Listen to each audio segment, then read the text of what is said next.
High tide na. Okay lang.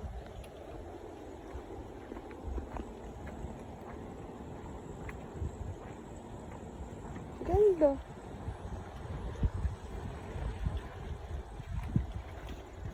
Mag-ingat ka, baka may bubog. Pag nagdadaanan ng ganito sa mga lalang. Bubog ba? Oo. Kala ko ano. Ano? Grabe, inuman spot ko. Kaya Kapit nga. ba ang spot ko?